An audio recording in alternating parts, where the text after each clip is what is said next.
¿ok? Eh, Voy a mencionar ahora brevemente lo que es el teorema de Taylor para introducir lo que es la parte de optimización en varias variables. Esto un poco como para justificar los criterios de clasificación de puntos críticos en varias variables. No sé si recuerdan o si alguno ya llevaba un curso de cálculo 3 o de cálculo en varias variables, que para varias variables uno, cuando encuentra los puntos críticos, aplica criterios que involucran las segundas derivadas.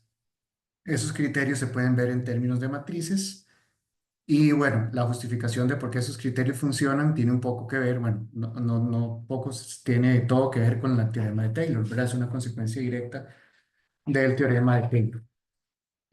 Para recordar un poco el teorema de Taylor en una variable o la fórmula de Taylor, recuerden que la idea es que una función f de x se puede escribir como un polinomio más un residuo.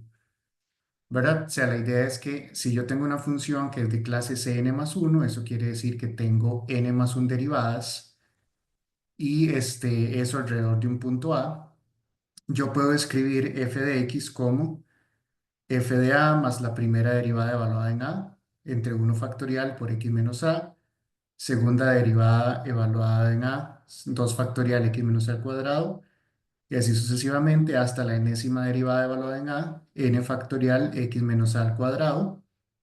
eh, Donde vean que esto es un polinomio, ¿verdad? Porque esto es una constante, es f evaluado en a, f' evaluado en a, f' evaluado en a, fn evaluado en a, por simplemente x a la algo, ¿verdad? Entonces, todo esto es un polinomio y el residuo tiene exactamente la misma forma. Es la n más unésima derivada, o sea, sería como el término que sigue acá, entre n más 1 factorial x menos a la n más 1, ¿verdad? La única diferencia es que esto está evaluado en un punto ahí extraño, donde ese punto sí, perdón, ese punto sí está entre x y a. Y recuerden que esto tenía muchos usos, ¿verdad? Por ejemplo, uno lo puede usar para aproximar límites, porque la idea es que este residuo tiende a cero, ¿verdad? El residuo tendía a cero en dos ocasiones, ya sea cuando x tiende a o cuando n tiende a infinito, ¿verdad? Entonces, al final de cuentas, lo que dice esto es que como este residuo tiende a cero, si el x está cerca de a, f es aproximadamente este polinomio, e igual si uno toma un n muy grande, este residuo es muy pequeño, eso quiere decir que también f está cerca de este polinomio. Entonces, eso tenía varios usos, sobre todo cuando uno calculaba límites, cuando x tiende a, uno podía usar la expansión de Taylor y al final de cuentas era calcular límites con polinomios que uno podía factorizar y todo eso. Eso es como para recordar la forma que tenía la fórmula de Taylor en una variable y para indicar que en varias variables sigue más o menos la misma fórmula, pero es un poco más tediosa.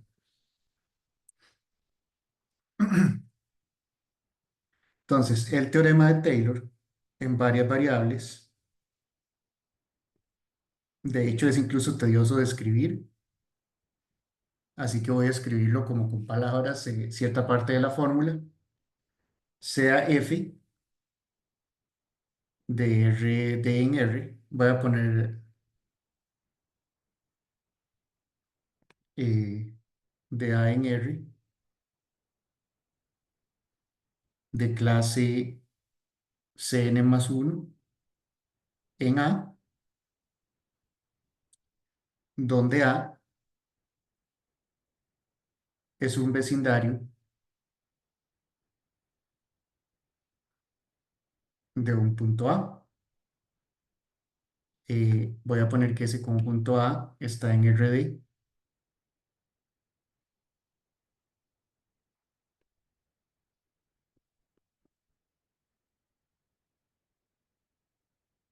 Entonces, para todo para todo x que pertenece a A, existe un sí que pertenece a A, tal que, ¿ok?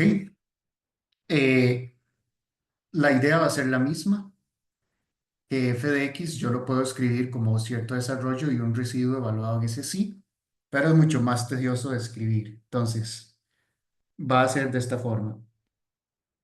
F de x va a ser igual a f de a, hasta ahí todo bien, más, ahora seguiría la primera derivada.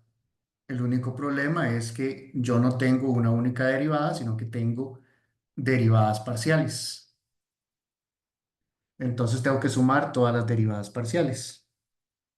Sería derivada de f con respecto a x1 evaluado en a por x menos a1, x1 menos a1, perdón, más derivada de f con respecto a x2 evaluado en a x2 menos a2, más así sucesivamente.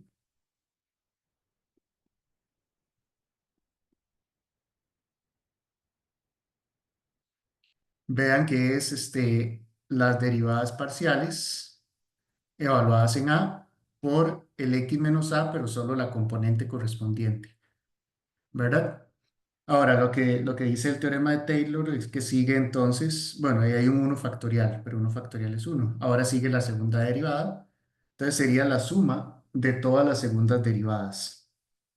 Entonces sería más 1 entre 2 factorial, todas las segundas derivadas que aparecen, ¿verdad? Sería derivada de f con respecto a x1 dos veces evaluado en a, x1 menos a1 a la 2, más segunda derivada, eso evaluado en a. Ahora aquí es como estoy derivando con respecto a x1 y x2, entonces aquí iría x1 menos a1 y x2 menos a2, más derivada de x de x1 evaluado en a, x1 menos a1, xd menos ad, y esas son todas las derivadas. Aquí estoy derivando primero con x1 y luego con respecto a las demás. Luego hago lo mismo, voy a escribir solo, bueno, voy a copiar y pegar.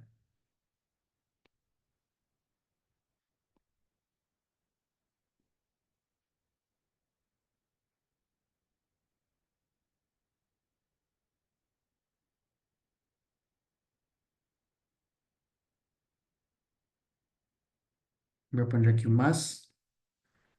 Ahora hago lo mismo pero con el x2. O sea, ve que estoy escribiendo todas las derivadas de orden 2 posibles.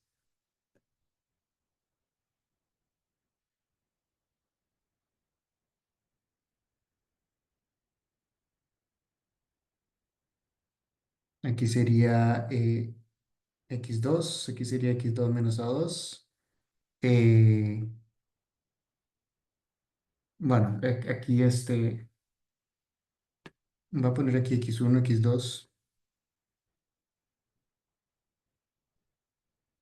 Aquí sería x1 menos a1, x2 menos a2. O sea, son todas las derivadas empezando por la derivada con respecto a x2. Aquí sería x2 así, ¿verdad? Y así sucesivamente hasta llegar a la décima derivada, ¿verdad? Voy a de nuevo copiar.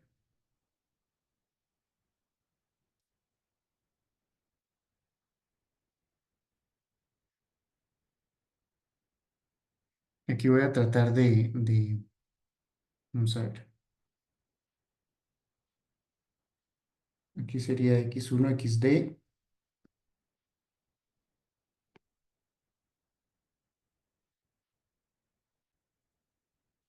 correr esto un poco para acá. Voy a tratar de mantener el orden. x1 menos a1, xd menos xd. Ahorita cambio el orden de los términos de arriba. Aquí sería x2, xd.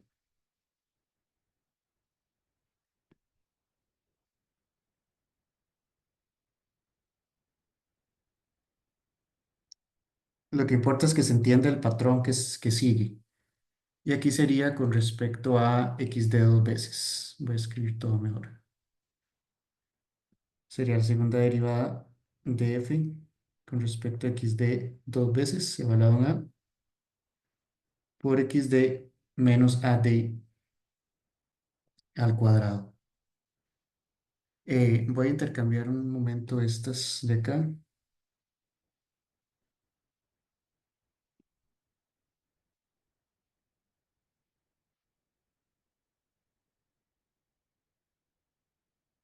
Cosas que no puedo hacer en una pizarra normal.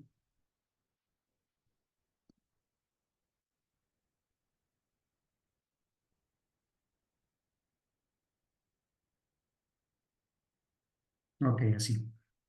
Pero ya ven porque es un poco más tedioso escribir esta fórmula, ¿verdad? Estas son todas las de derivadas posibles, ¿verdad? Estamos hablando de que solo el término correspondiente o los términos correspondientes a la primera derivada, si son cinco variables, son cinco. Ya para las segundas derivadas son 25 términos, ¿verdad? Ahora, la función es de clase n más uno, ¿verdad? Entonces aquí, por ejemplo, estas dos son iguales, porque las derivadas mixtas son iguales cuando la función es de clase, por ejemplo, si fuera solo de clase C2, estas son iguales, ¿verdad? Entonces aquí hay varios términos repetidos que se pueden agrupar entre sí. Ahorita cuando escribo las fórmulas particulares para dos variables, van a ver cómo queda. Pero la idea es esa, ¿verdad? El patrón se repite de esa forma. Entonces ahora sería más uno entre 3 factorial. Obviamente no voy a escribir todo, pero sería lo que equivale a las terceras derivadas, que de nuevo, si estamos hablando de, bueno, hablemos de tres variables para no hablar de algo muy lejos. Con tres variables, ya aquí habría tres términos, aquí habría nueve términos y las terceras derivadas ya serían 27 términos, ¿verdad? Pero así sucesivamente hasta uno entre n factorial, todo lo que tiene que ver con las enésimas derivadas,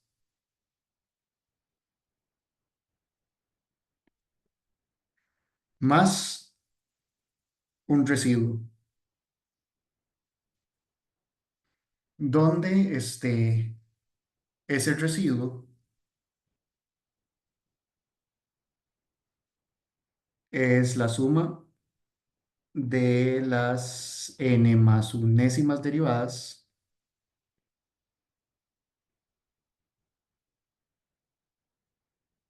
en el punto psi y los factores correspondientes. Eh, Profe, una ¿Claro? pregunta. Ujú. En la línea antes de las terceras derivadas. Ajá. Ya le voy a poner ahí, voy a Ok. terminar de escribir Sí. esto. Ajá. Antes de las terceras derivadas, sí. Ajá. Primer término es la segunda derivada, ¿verdad? Que Ah, evalúa en A. puse Ajá. eso. XD, eso. Eso era. Ok, entonces ya Ah, ok, está bien. sí. Listo. Listo.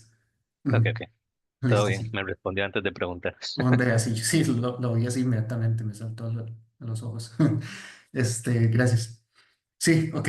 Pero bueno, lo importante es que se siga el patrón. Al final lo que me va a interesar es la derivada de orden, hasta la derivada de orden 2, ¿verdad? Eso es lo que me va a interesar para efectos de optimización. Eh, pero, por ejemplo, vamos a ver el caso d igual 2, ¿verdad? El caso dos variables. Y voy a ver el caso n igual 3. Entonces, ese caso, la fórmula quedaría algo así.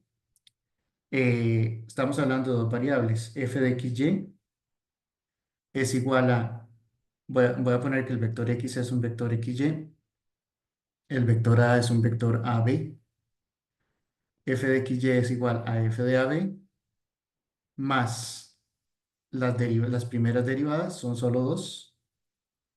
Aquí sería en X menos A, más la derivada de F con respecto a Y, evaluado en, bueno, aquí puse, voy a poner AB mejor para mí, ser consistente con la notación. Evaluado en el punto B. Esto evaluado en el punto AB, Y menos B. Ese sería el término correspondiente a las primeras derivadas. Las segundas derivadas sería 1 entre 2 factorial. Puedo derivar con respecto a x dos veces, evaluado en AB, por x menos a al cuadrado, más, eh, aquí me va a aparecer la derivada de f con respecto a x y con respecto a y, pero aparece primero con respecto a x y con respecto a y, luego con respecto a y con respecto a x, pero como son iguales, entonces es dos veces lo mismo, ¿verdad? X menos a, y menos b, más derivar dos veces con respecto a y. ¿Ok? Eh, ya me arrepentí de poner n igual 3, voy a poner n igual 2. Entonces, ese es como el desarrollo de orden 2, ¿verdad? Y el residuo son las derivadas de orden 3. Entonces, el residuo va a ser algo así como 1 entre 3 factorial, las derivadas de orden 3, ¿verdad? Entonces, puedo derivar con respecto a x tres veces. Voy a poner el vector a para no tener que estar escribiendo a, b, x menos a la 3 más, eh, está esta otra opción que es derivar con respecto a y una vez,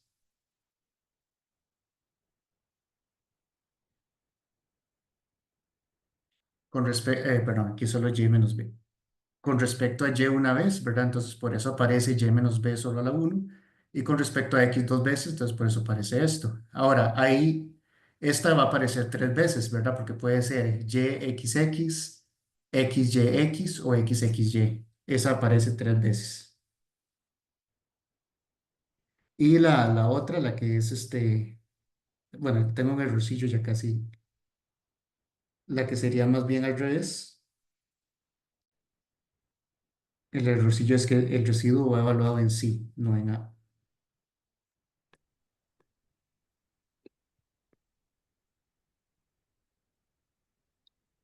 La estructura de lo que está en paréntesis siempre va a seguir como un patrón similar a una fórmula notable. Digamos, como, Exacto, son los ok, mismos coeficientes de lo que se ok, llama el triángulo de Pascal, ¿verdad? Que es ajá. así es como se acaba uno de los coeficientillos esos. Pero sí, exacto. Ahora derivar con respecto a y tres veces y sería por y menos b a la 3. Entonces ese es el residuo, ¿verdad?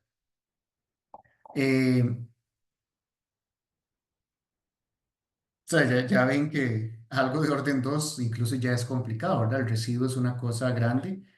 Por ejemplo, con dos variables son ocho términos. En teoría son ocho términos, ¿verdad? Que hay un término, dos términos, y aquí hay tres y tres, ¿verdad? Seis términos y dos términos son ocho términos, ¿verdad? Hay unas agrupaciones que suceden porque para esto uno selecciona una función.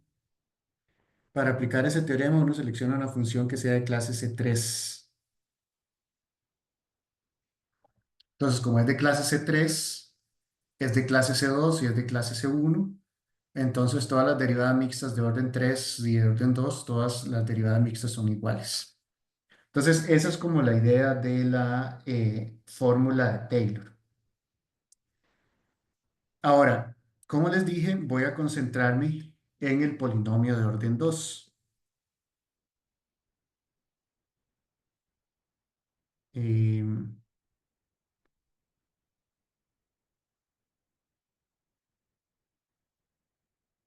en el caso de n igual 2. ¿Verdad? El caso n igual 2 uno lo que obtiene es lo siguiente. eh, Voy a ver mejor el polinomio de orden 2. No, no, sí, voy a dejarlo como está. Caso n igual 2 porque es el que voy a utilizar. El caso n igual 2, la fórmula me dice que f de x es igual a f de a más, eh,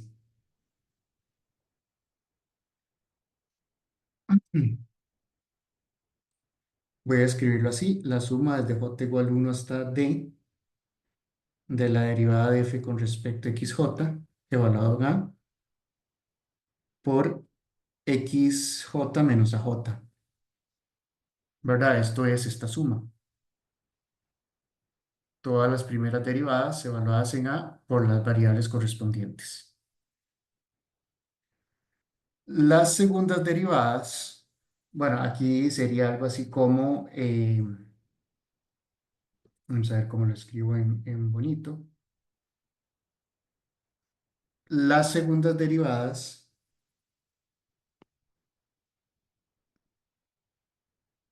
es un poco más complicado de escribir. Bueno, aquí lo voy a escribir así. Suma desde i igual 1 hasta d, suma desde j igual 1 hasta d, derivada de f, x y xj, evaluado en a, por xy menos xj. Perdón, xy menos ahí, xj menos aj. Y aquí sería evaluado en ese punto extraño, porque ese es el residuo. ¿Verdad? Caso, más bien este es el caso n igual 1, perdón, no es el caso n igual 2, donde estamos básicamente utilizando un polinomio de orden 1 para, para la función y el residuo es algo de orden 2. Sí, voy a subir la grabación ahora al final o mañana en la mañana, porque como es una grabación más larga va a durar un poco más procesándose.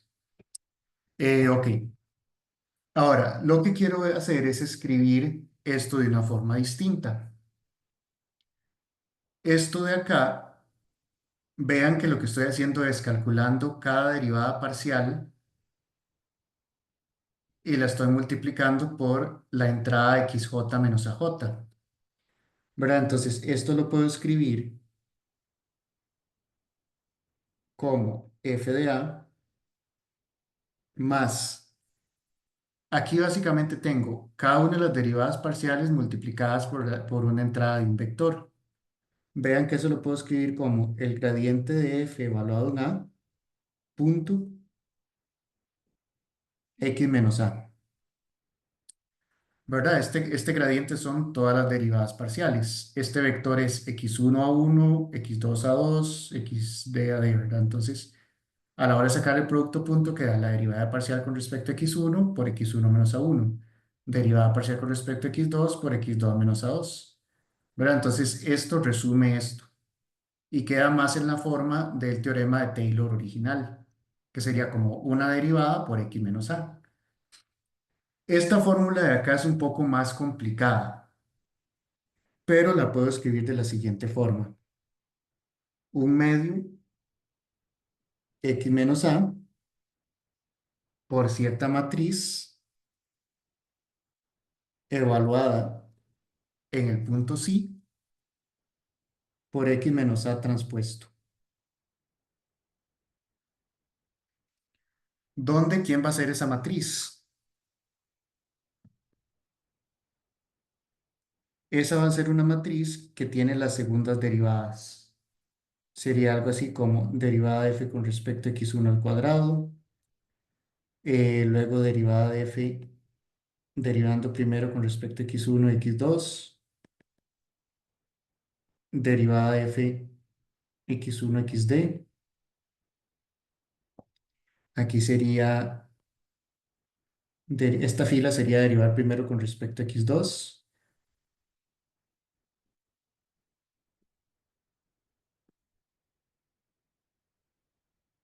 X sería x de x2. Y la última fila sería derivar primero con respecto a xd y luego ir variando con respecto a las demás.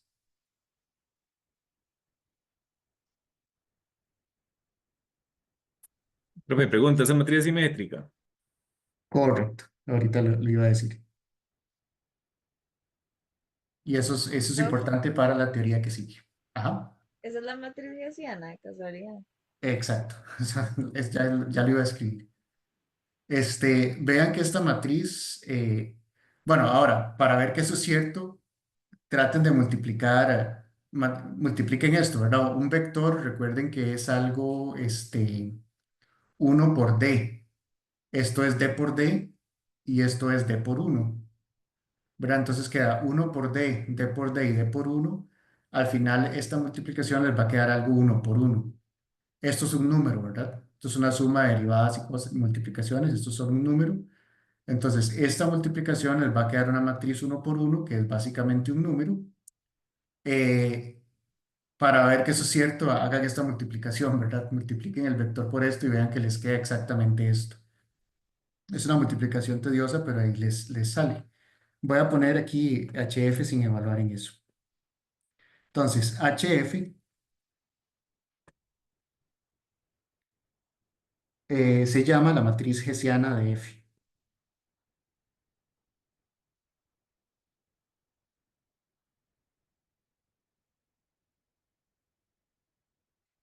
¿Ok? Un caso particular, en el caso de igual 3, por ejemplo. Bueno, en el caso de igual 2, la matriz hessiana de F sería igual a simplemente derivada de F con respecto a X dos veces, derivada de F con respecto a XY, derivada de F con respecto a YX y derivada de F con respecto a Y cuadrado.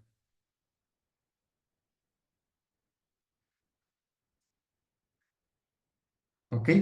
Entonces, queda eso.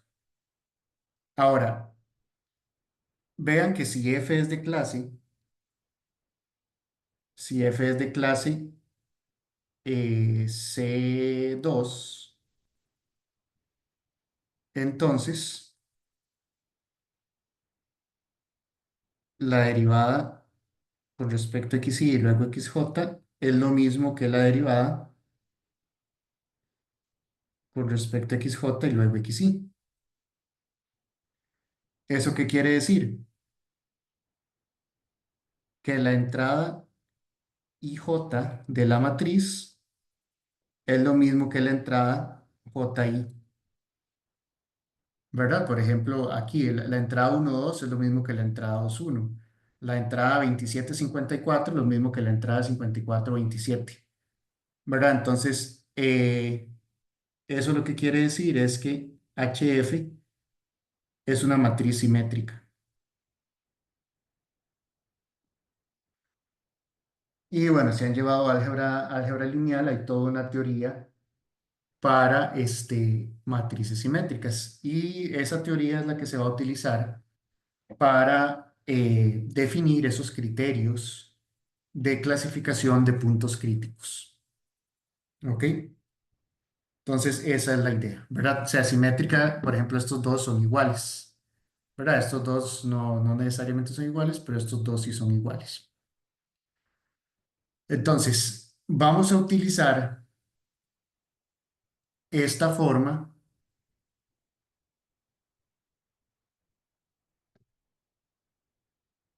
Hay como un retraso entre cuando muevo la pantalla en el iPad y cuando me sale en la proyección, en el Zoom.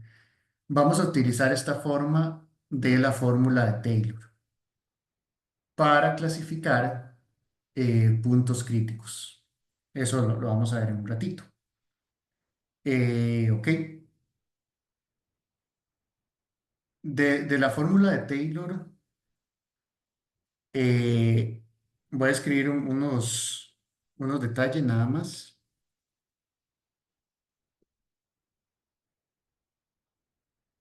La prueba de la fórmula de Taylor,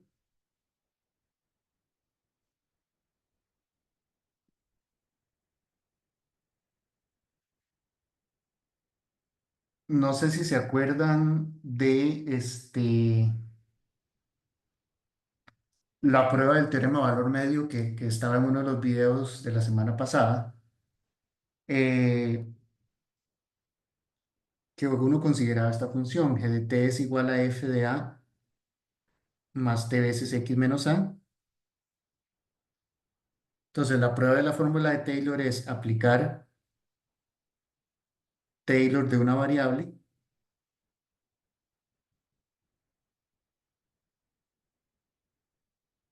a g de t y usar regla de la cadena.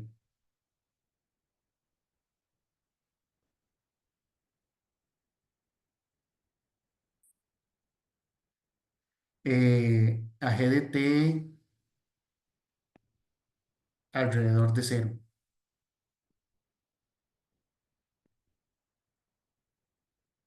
No voy a hacer la prueba porque quita un poquillo de tiempo, pero por ejemplo, o sea, uno tiene que g de t es igual a g de cero más g' de cero por t más g'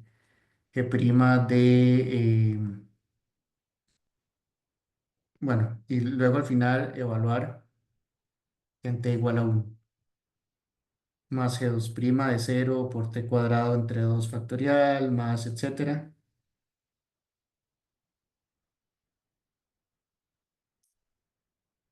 más cierto residuo. Pero, por ejemplo, o sea, G es una composición de funciones, ¿verdad? Entonces, vean que, qué sé yo, ¿qué es G de cero? G de cero es simplemente f de a, ¿verdad? Entonces, este término corresponde a f de a. ¿Qué es G' de cero? G' de cero sería f' de a, pero no existe f', ¿verdad? Por regla de la cadena, sería el gradiente de f evaluado en a por la derivada de lo de adentro,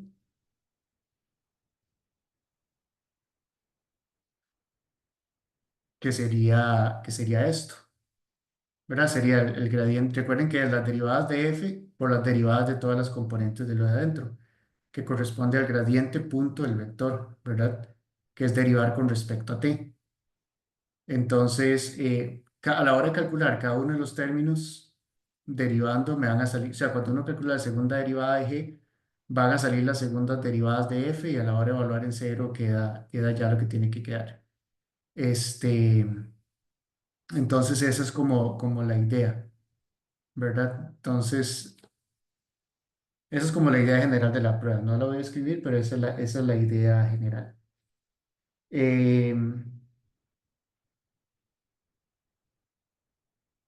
Pero bueno, solo para que no quede en el aire cómo es que se prueba el teorema de Taylor.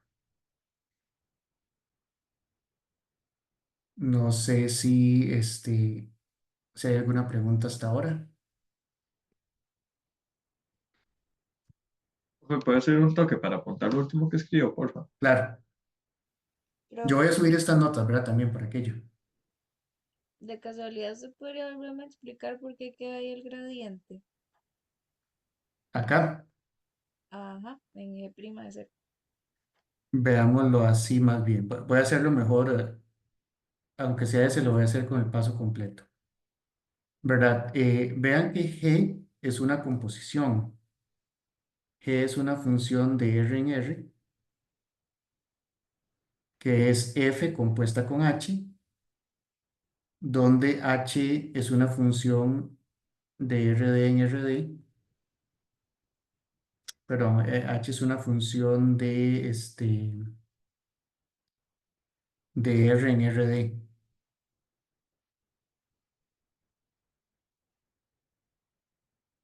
donde H de T es A más T veces X menos A. Entonces, G' de t por la regla de la cadena, este, vamos a ver, si yo hago el esquema de derivación, f es una función de d variables. Sería de x1, o voy a ponerle otro nombre mejor, de u1, u2 hasta ud.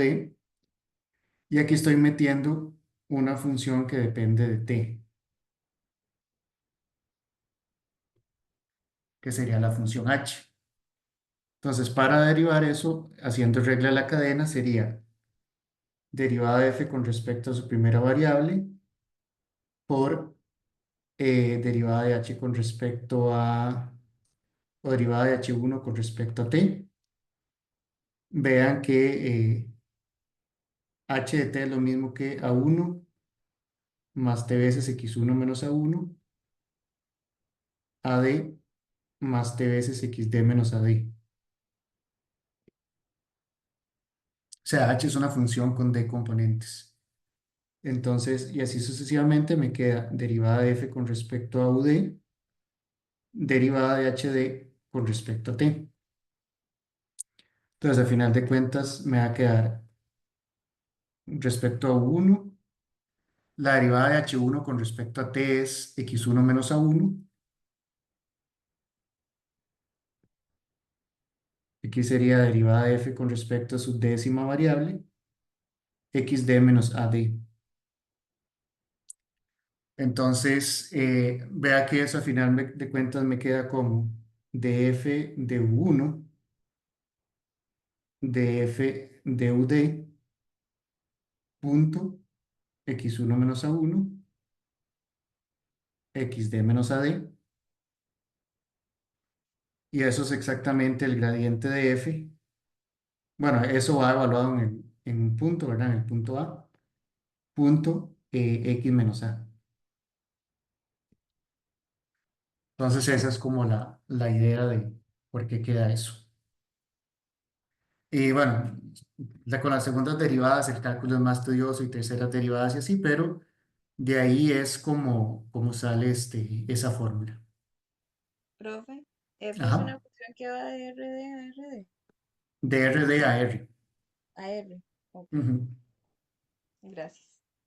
Bueno, está en el enunciado al inicio acá. F va de A en R, donde A está en RD. Entonces, esa es como la idea, ¿verdad? Y es aplicarle eso a las segundas derivadas y así sucesivamente. Eh, Como les dije, la idea es aplicar esto a lo que es optimización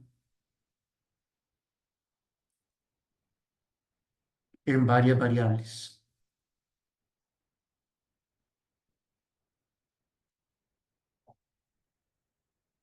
De optimización en varias variables ya sabemos ciertas cosas, ¿verdad? Ciertos teoremas que vimos al inicio de este capítulo de derivación, bueno, al final del de continuidad.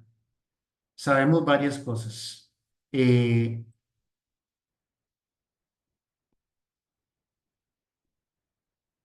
bueno, no tanto, sabemos dos cosas. Uno, que si f es continua, si f es continua en un compacto, entonces alcanza un máximo y un mínimo. Eso lo sabemos de la parte de continuidad. Ese teorema no nos dice absolutamente nada de cómo calcular ese máximo y ese mínimo, simplemente dice que existe. Y la otra cosa que sabemos, que fue el puro inicio de la parte de derivación, es que si f tiene un extremo relativo, un extremo relativo en un punto P, interior a su dominio, y si las derivadas de f, y si las derivadas de f existen en ese punto, entonces el gradiente de f en ese punto es cero, el vector cero. ¿Ok? Ese teorema lo habíamos probado. O sea, habíamos visto que si la función alcanza un máximo o un mínimo y existe una derivada parcial, esa derivada parcial tiene que ser cero. Entonces, si existen todas las derivadas parciales en el punto, todas deberían ser cero. Ok, entonces eso es lo único que sabemos, ¿verdad? Que si existe un máximo o un mínimo, todas las derivadas parciales son cero. Y eso nos da una nueva definición.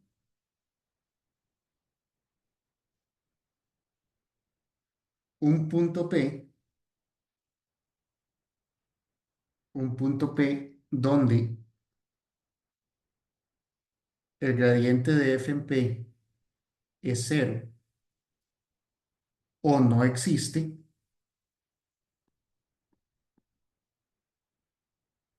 se llama punto crítico de f.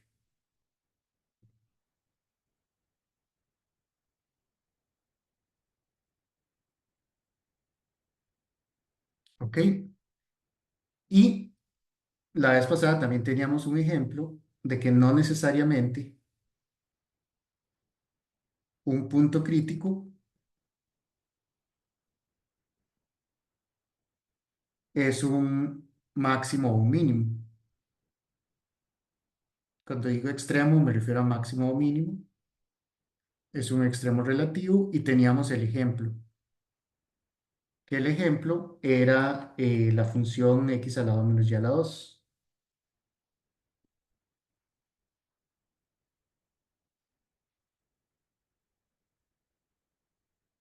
¿Verdad? Que ustedes tienen que el gradiente de f en xy es igual a 2x menos 2y y el gradiente de f en 0, 0 es 0, 0. Pero habíamos visto que eso correspondía al dibujo que era así, ¿verdad? El que era el paraboloide hiperbólico,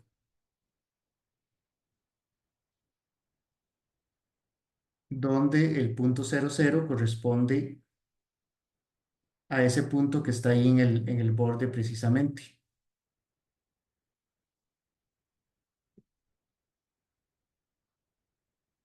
El punto 0, 0 corresponde a este punto de acá.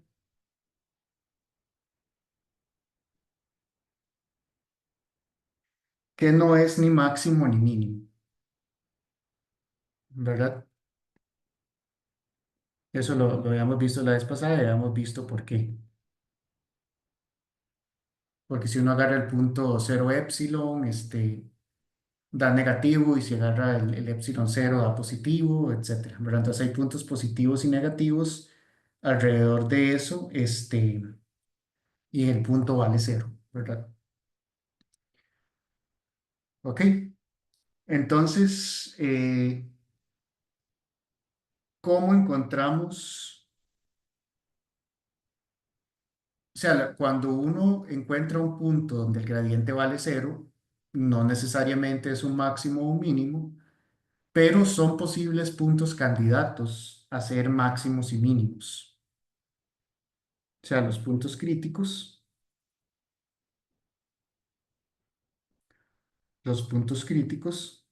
son candidatos, los puntos críticos donde la función vale cero, perdón, donde el gradiente vale cero,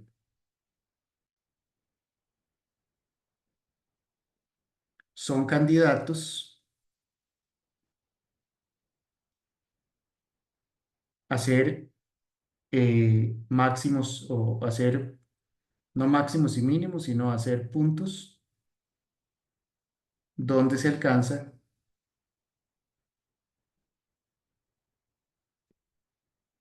un extremo relativo.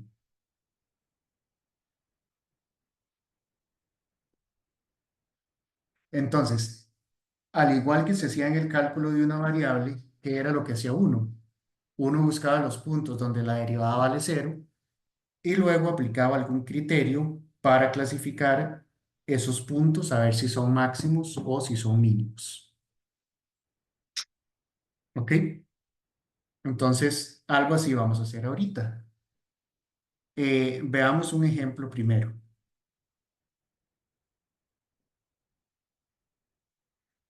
Voy a poner allá los puntos críticos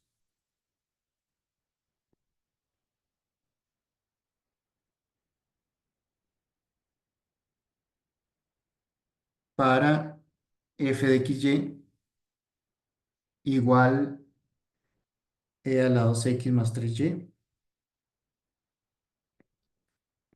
8x a la 2 menos 6xy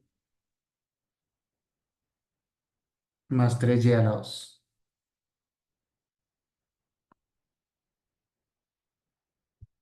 Ok. Esa es una función que no tiene puntos donde se indefina, ¿verdad? Es una función que es una exponencial por un polinomio, entonces está definida en todo lado.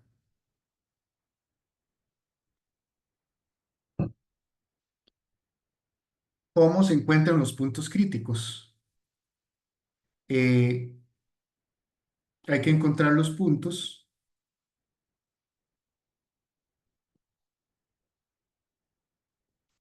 donde el gradiente de f es igual a cero. ¿Qué significa que el gradiente sea igual a cero? Sea cero como vector. Es decir, que todas sus derivadas parciales, en este caso como hay dos variables, son solo dos derivadas parciales, que sus derivadas parciales sean cero. ¿Ok? Entonces, eso nos dice que hay que resolver dos ecuaciones, un sistema de dos ecuaciones. ¿Cuáles son las derivadas parciales de esa cosa? Bueno, es un producto, ¿verdad? Entonces, con respecto a x, sería la derivada de esto por esto sin derivar. Entonces, la derivada de la exponencial con respecto a x es dos veces a la 2x más 3y por 8x2 menos 6xy más 3y a la 2 más la exponencial sin derivar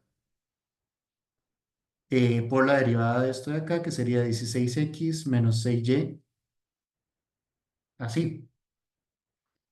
Puedo sacar una exponencial y agrupar todo, ¿verdad? Simplificando, eh, a la 2x, bueno, puedo sacar dos veces la exponencial, ¿verdad? 12 a la 2x sería 8x2 menos 6xy más 3y a la 2 más 8x menos 3y. Bueno, estoy sacando un 2 de aquí para poder sacar un 2 veces la exponencial. Y esto es dos veces, pero me comí un parte del exponente, más 3y, 2x más 3y. Y simplificando acá me queda, ahora nada, no se puede simplificar nada, así queda.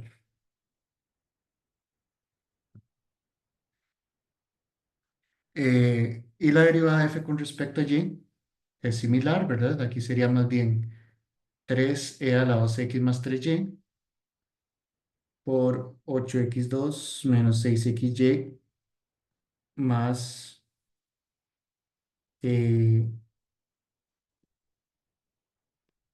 se ha movido solo una parte, más 3y a la 2 más la exponencial sin derivar, y derivada del polinomio de dentro con respecto a y sería menos 6x más 6y.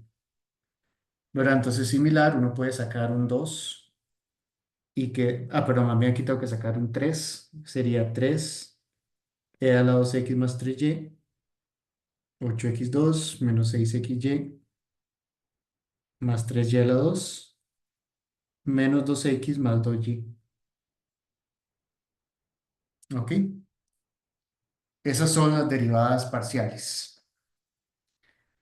Ahora hay que encontrar puntos donde esas derivadas valen cero.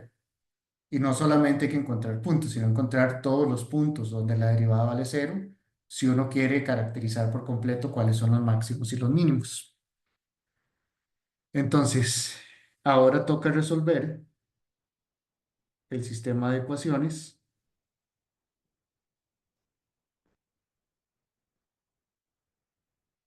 este de acá.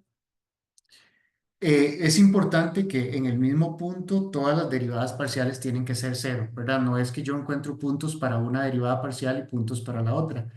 Es decir, los puntos que encuentre tienen que servir para todas las derivadas parciales, porque es en un punto todas las derivadas parciales, o sea, en un punto donde se alcance un máximo o un mínimo, todas las derivadas parciales deben ser cero. Entonces, hay que encontrar un punto que satisfaga simultáneamente todas las ecuaciones. Y la mala noticia es que no son ecuaciones lineales. Bueno, no siempre son ecuaciones lineales. Hay ejemplos en los que sí. Si fueran ecuaciones lineales, se puede aplicar la teoría de álgebra lineal y resolver el sistema de ecuaciones y se obtendría una única solución o una cantidad infinita de soluciones. Aquí tenemos ecuaciones cuadráticas, ¿verdad? Entonces, el sistema que toca resolver ahí sería esto de acá. Bueno, puedo copiar y pegar. Bueno, no importa.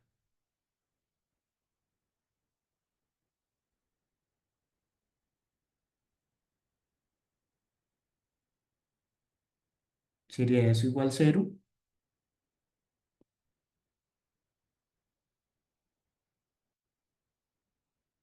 y esto igual cero.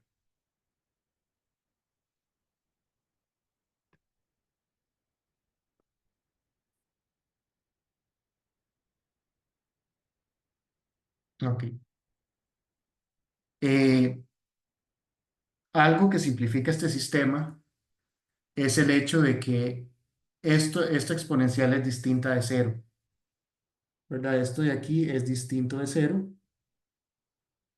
esto de aquí es distinto de cero, las exponenciales son siempre positivas, entonces yo las puedo pasar a dividir, ¿verdad? Entonces eso cancela todo. O sea, estas exponenciales nunca son cero, ¿verdad? Recuerden que el producto de dos cosas es cero cuando una de ellas es cero, pero esta nunca es distinto de cero, entonces lo que tiene que ser, perdón, esto nunca es cero, más bien, entonces lo que tiene que ser cero es esto de acá. Entonces, al final de cuentas, como esto es distinto de cero, lo puedo ignorar. Esto no me va a dar ninguna solución. Entonces, al final, el sistema que tengo que resolver es solo el de los polinomios.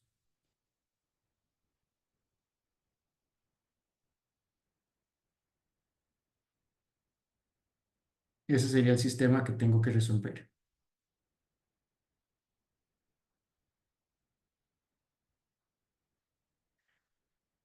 Ahora, técnicas para resolver ese tipo de sistemas no hay. O sea, más bien, técnicas hay muchas, no hay un procedimiento específico. O sea, como que ustedes me digan, denme los pasos para resolver ese sistema, no existen porque las funciones pueden ser variadas, pueden ser polinomios, pueden ser trigonométricos, exponenciales, lo que sea. No existe un método general para resolver ese sistema.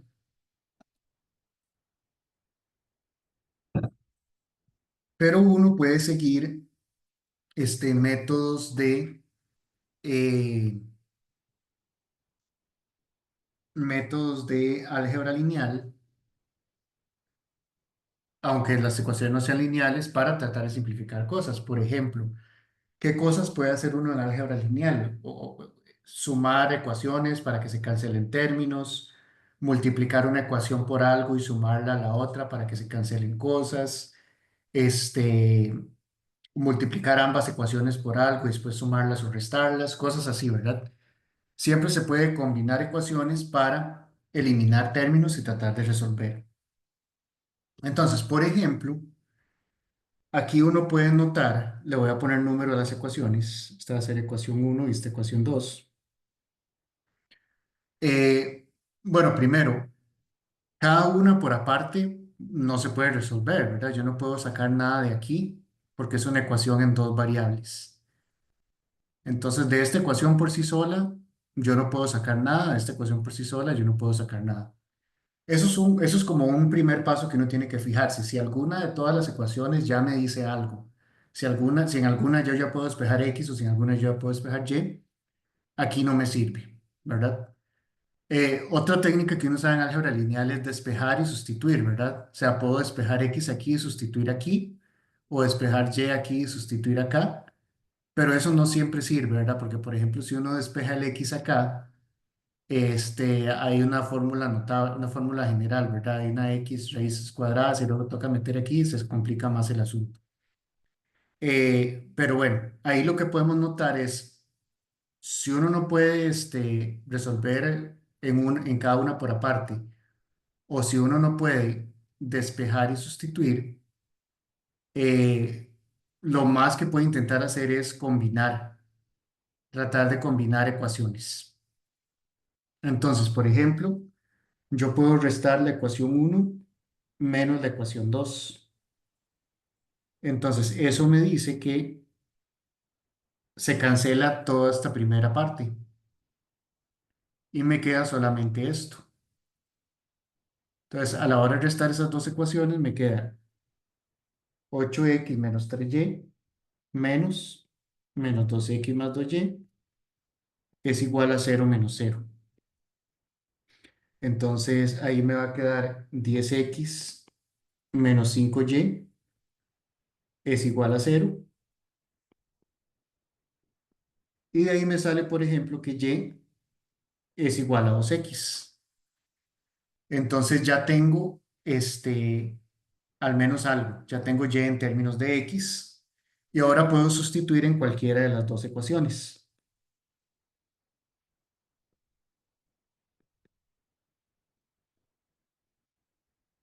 Sustituyo en uno o en dos.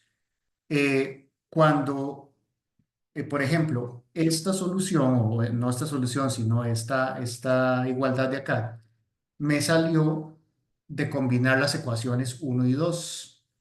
Ahora, aquí solo tengo esas dos ecuaciones, la uno y la 2.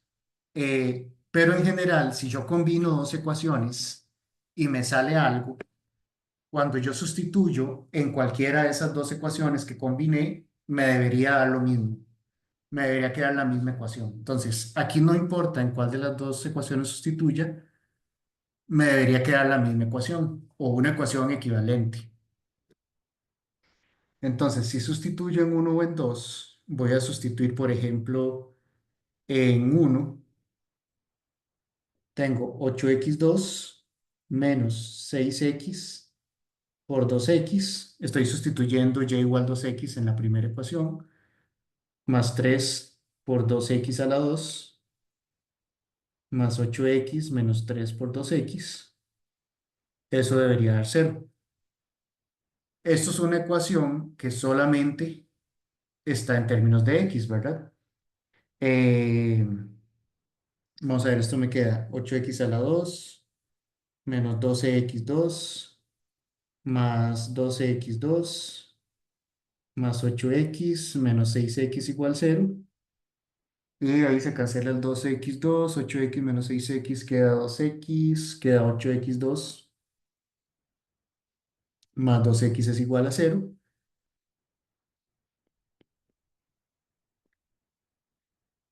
Y aquí puedo factorizarlo como x, 8x más 2 igual 0, de donde me salen dos soluciones.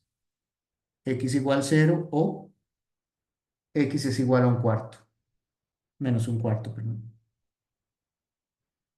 ¿Ok? Entonces me salieron dos soluciones. Ahora, para x igual 0,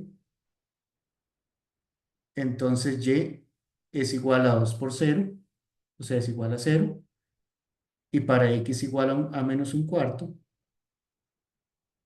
entonces y es igual a 2 veces menos un cuarto, que es menos un medio. ¿Verdad? Aquí estoy utilizando el hecho de que y es igual a 2x. Entonces, lo que me dice esto es que me salen dos posibles soluciones, dos puntos críticos.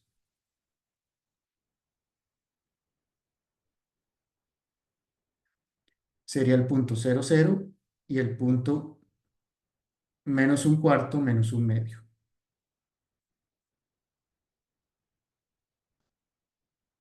¿Ok?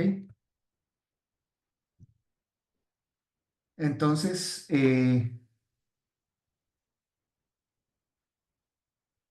la idea sería ver qué pasa con esos puntos. O sea, esos son los puntos críticos, pero no sé si son máximos, si son mínimos, etcétera, ¿verdad? Pero lo que quiero es como ilustrar un poco el proceso de resolver el sistema para encontrar los puntos críticos. Ahorita vamos a ver luego sistemas más complejos, ¿verdad? De tres variables así.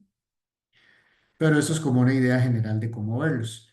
Ahora, en teoría uno debería verificar que se cumplen, que estos puntos cumplen ambas ecuaciones, ¿verdad? Eh, Hay ciertos procedimientos que uno hace a la hora de resolver sistemas de ecuaciones o ecuaciones en general que agregan más soluciones de la cuenta. Eh, por ejemplo, cuando uno está resolviendo una ecuación o un sistema de ecuaciones y uno multiplica por una variable,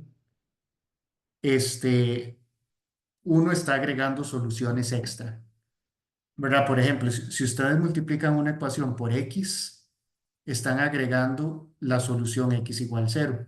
Entonces, siempre hay que tener cuidado cuando uno multiplica por variables, es posible que se agreguen soluciones adicionales. Aquí nosotros no multiplicamos por ninguna variable, simplemente sumamos y restamos ecuaciones. Entonces, en buena teoría no nos deberían salir puntos que no sean soluciones de las ecuaciones originales. Pero uno debería verificar que estos puntos de acá realmente eh, satisfaga el sistema de ecuaciones original, ¿verdad? Que si uno los mete aquí da cero, ¿verdad? Pero de nuevo, el problema de cuando salen puntos que no son soluciones de las originales es porque uno en el proceso multiplicó o dividió, bueno, dividió no, más que todo multiplicó por variables. Luego van a salir ejemplillos de eso. Pero de momento esa es la idea, ¿verdad? Así se encuentran como los posibles puntos críticos que son los candidatos a ser máximos o mínimos. No sé si hay preguntas hasta ahora.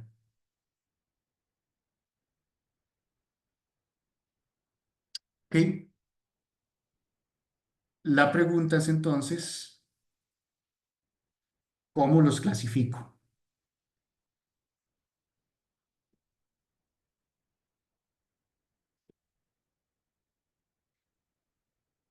Eh,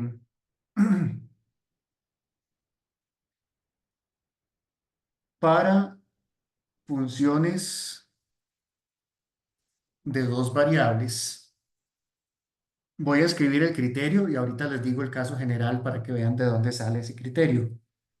Entonces, el teorema, que sería como el criterio de la segunda derivada,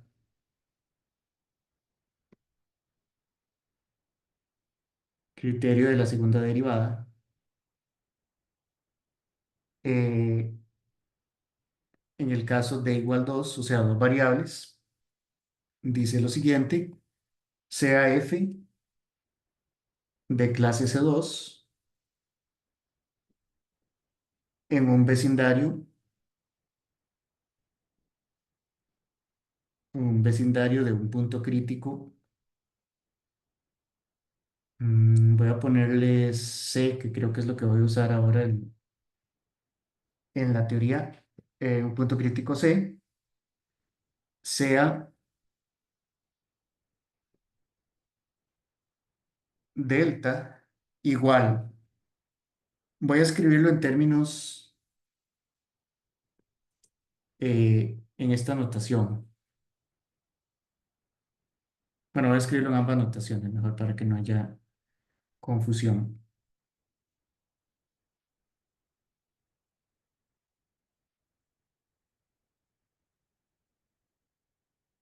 O sea, eso es lo mismo que la derivada de f con respecto a x dos veces evaluado en c por la derivada de f evaluado con respecto a y dos veces eh,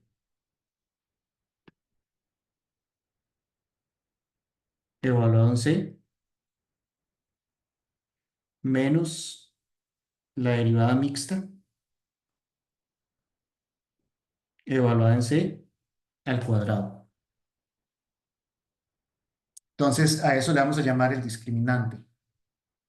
Eh, entonces, tenemos eso, ¿verdad? Son las dos derivadas con respecto a una misma variable evaluadas en C menos la derivada mixta al cuadrado. Como f es de clase C2, esa derivada mixta es igual si es xy o yx. Ok, entonces el criterio lo que dice en este caso es lo siguiente. Uno,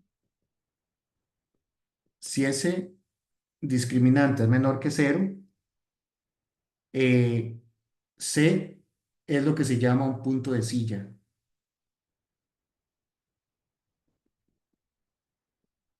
Punto de silla significa que, que es un punto como el del dibujillo ese del paraboloide hiperbólico, que es un punto que hay puntos por arriba y por abajo de ese punto tan cercanos como uno quiera. Dos, si delta es mayor que cero, hay un extremo.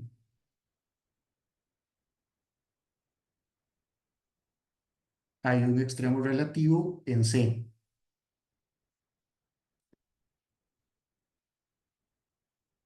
O sea que si el C discriminante es mayor que cero, hay un máximo o un mínimo.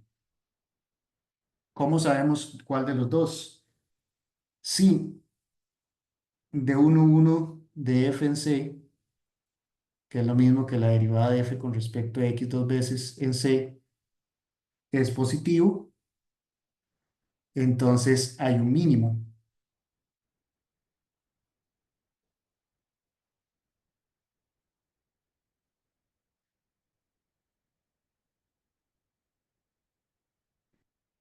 Y si es negativo, hay un máximo.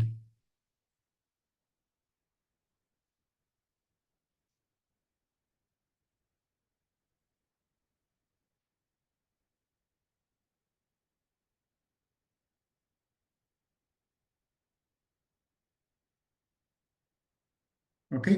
Entonces, si el discriminante es menor que cero, es un punto de silla. Si el discriminante es positivo, entonces puede que sea mínimo, puede que sea máximo.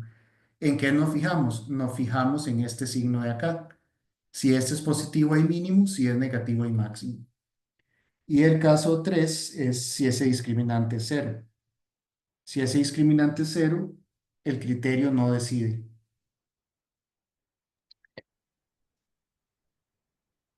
Profe, una pregunta. Ajá. Y con el Y no indica nada. O sea, porque vemos la segunda derivada de X Ajá. para saber si hay máximo o mínimo, pero da igual lo que dé en la segunda derivada de Y. Vamos a ver. Si va a ser importante o no, ¿verdad? Vamos a ver qué pasa si el discriminante es mayor que cero. Si el discriminante es mayor que cero, voy a escribirlo en notación abreviada. Fxx por Fyy menos Fxy al cuadrado, ¿verdad? Es mayor que cero. ¿Ok? Para que esto sea positivo, vean que esta parte es negativa, ¿verdad? O sea, aquí le estoy restando un número positivo. Entonces, esto de acá tiene que ser positivo, ¿verdad? Para que a la hora de restarle esto siga quedando positivo, ¿verdad? Esto siempre es positivo. Entonces, si esto fuera negativo, esto no podría ser positivo. A lo que me refiero ahí es que esto debería ser positivo, ¿ok? Entonces, porque de nuevo, si esto fuera negativo, quedaría negativo menos algo positivo, quedaría negativo, entonces no es posible. Pero ¿qué quiere decir que esto sea positivo? Esto quiere decir que fxx y fyy tienen el mismo signo.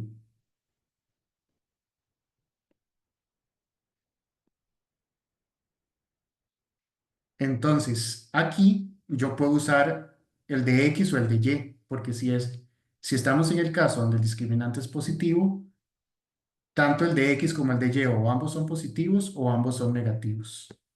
Entonces, en el punto 2 puedo usar, puedo usar también este de acá.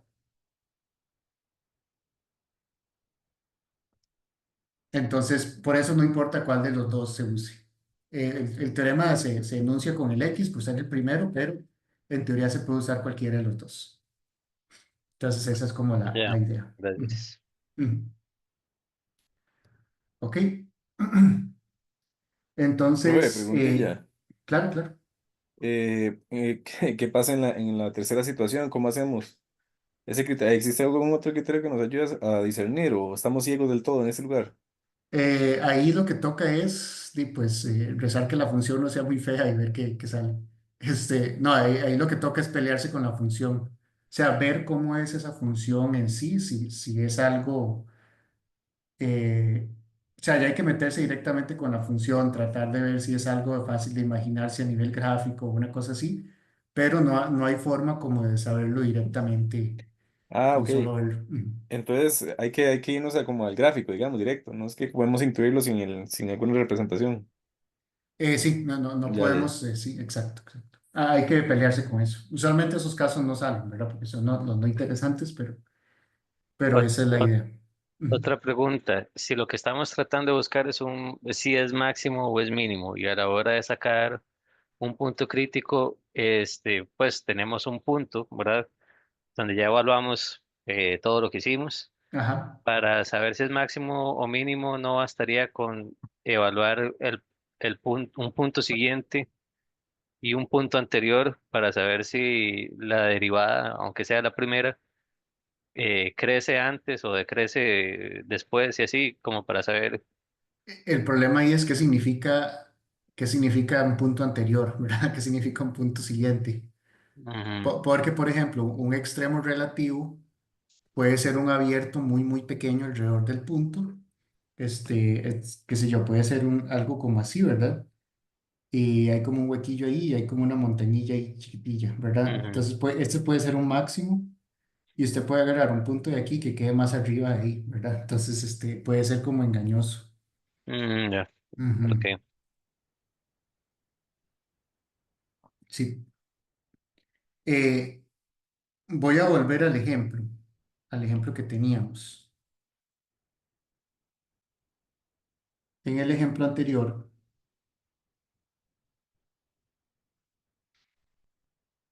voy a omitir aquí los cálculos, pero los pueden hacer luego en la casa. La segunda derivada es 8x2 menos 6xy más 3y2 más 16x menos 6y más 4. Con respecto a y es 3 a la 2x más 3y, 24x2 menos 18xy. Bueno, aquí estoy confiando que en estos cálculos que hice hace 3 años están bien. Menos 12x más 12y más 2. Y la derivada mixta es 6 a la 2x más 3y, 8x2 menos 6xy más 3y2 más 6x menos y menos 1. Tengo eso. Eh, en el punto 00, que era uno de los puntos críticos, bueno, ese debería ser fácil de ver, ¿verdad? Fx00, si meto 0 aquí, solo sobrevive el 4 y aquí quedaría el 4 y el exponente de esto es 0, entonces sería 1, ¿verdad? Entonces sería 16. Fy en 00 sería 2 por 3 sería 6. Y el f de xy en 00 sería menos 6. ¿Ok? Entonces, Este, ¿qué sería el discriminante? El discriminante ahí sería 16 por 6 menos 6 al cuadrado. Y eso es, según esto, dice que 60 y 60 es positivo. Eso quiere decir que hay un extremo.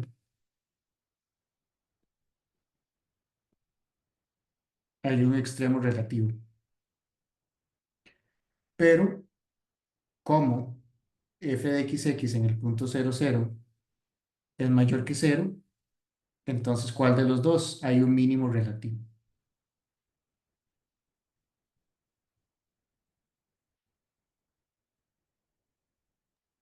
¿Ok? Bueno, en el punto 00. Si tuviésemos más de dos variables, habría que sacar la enésima derivada, n siendo, digamos, la cantidad de, ¿cómo se llama? De variables que tenemos, y Eh, hacemos lo mismo no, porque van a ser siempre las segundas derivadas, siempre. pero Ok. lo que cambia es que ya no va a ser este criterio tan bonito, ¿verdad? Ya no va a ser esto de probar los Ah, signos de esta cosa, sino que se complica porque ahora van a haber más variables. Y eso es lo que voy a ver ahorita. ok. Bueno, en mis notas dice que en el punto menos un cuarto, menos un medio, voy a hacer lo que dice en mis notas, tarea. Entonces, luego lo aplican en ese punto a ver qué les da. Es meterlo aquí y les va a dar un punto horrible, pero, pero ahí luego lo calculan de alguna forma. Kenneth, Sí, profe, ¿me escucha bien? sí, Profe, ¿habría algún problema si yo lo uso como, digamos, en términos de una matriz y digamos que ese discriminante sería, por decirlo así, el determinante? sí, ya casi vamos a ver eso en términos de criterio general.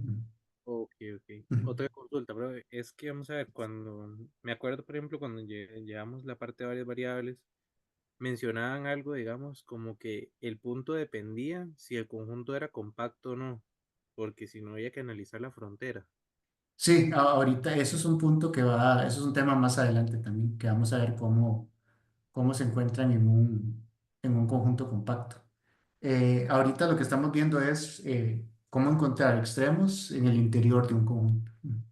En el interior. Extremos relativos. Ok, ok. Ujú. Excelente. Muchas gracias, profe. Sí, luego vamos a ver la parte de Lagrange, que sería como solo en la frontera, y después ya cuando uno une las dos cosas. Bueno, quiero ver un ejemplo de esos ejemplos raros donde da cero y no sirve mucho el criterio. Ejemplo, f de xy igual 2x menos 3y más 5 al cuadrado.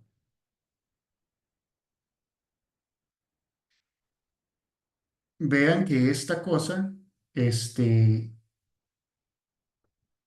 es una función que es siempre positiva, ¿verdad? Entonces, uno sabría que esta función siempre es mayor o igual que cero. Y existen puntos donde esta cosa vale cero, ¿verdad? Por ejemplo, el punto uno menos uno.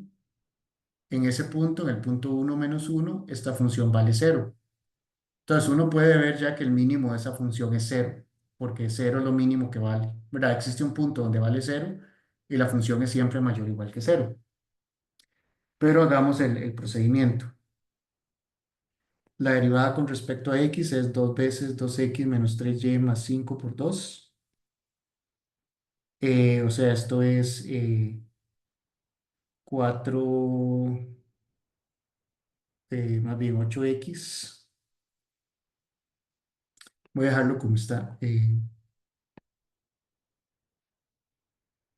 Bueno, se lo escribo. 8x menos 12y más 5. Y la derivada con respecto a y es 2 veces 2x menos 3y más 5 por menos 3. Y eso es igual a menos 12x más 18y. Bueno, aquí no es más 5, aquí es más 20. Y aquí sería 6 por 5, 30 menos 30. ¿Ok? Entonces tengo que resolver el sistema donde esas dos cosas son cero. Se puede simplificar un poco ahí dividiendo entre 4. Por ejemplo, me queda 2x menos 3y más 5 igual 0. Y aquí me queda, voy a dividir entre 6 menos 2x más 3y menos 5 es igual a 0. Pero vean que estas ecuaciones son equivalentes, ¿verdad? O sea, básicamente es la misma ecuación dos veces. Entonces hay infinitas soluciones,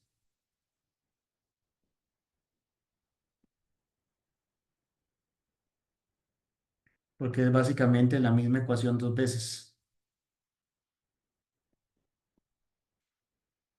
O si lo quieren ver, al final de cuentas es una matriz donde o sea, esto es lo mismo que la matriz 2, o sea, esto es el sistema 2 menos 3 menos 2 3 por xy es igual a menos 5 5. Entonces, esto es una matriz que no es invertible, entonces no hay solución única. Hay infinitas soluciones, ¿verdad? Y uno puede despejar y es igual a 2x más 5 entre 3. Es decir, que todo punto de la forma a 2a más 5 entre 3 es punto crítico.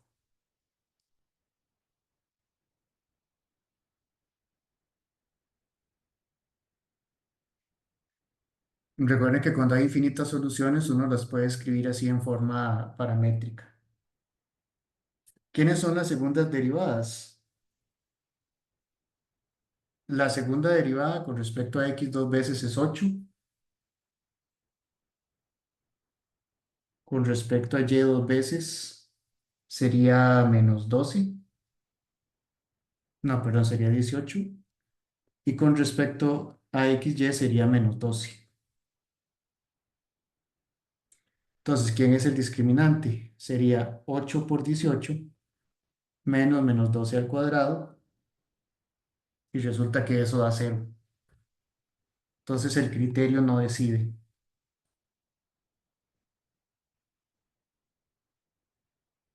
El criterio no decide.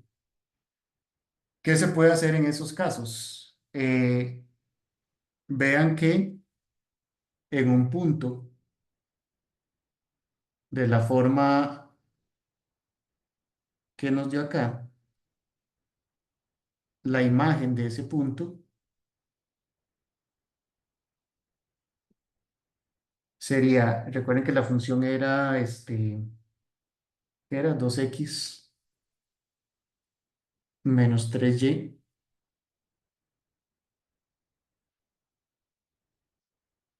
más 5 al cuadrado. Esto es lo mismo que 2a menos 2a más 5 más 5 todo al cuadrado, y eso es 0. Entonces, en todos estos puntos la función vale 0. Eh, Además, la función es siempre mayor o igual que 0, porque es algo al cuadrado. Entonces, en estos puntos siempre da 0 y la función es siempre mayor o igual que 0. Entonces, los puntos de la forma a 2a más 5 entre 3 son todos mínimos.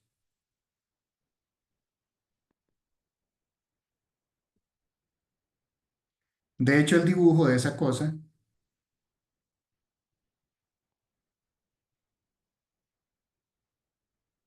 esta va a ser la recta, y igual 2x más 5 entre 3, y el dibujo de eso es un cilindro así. eh,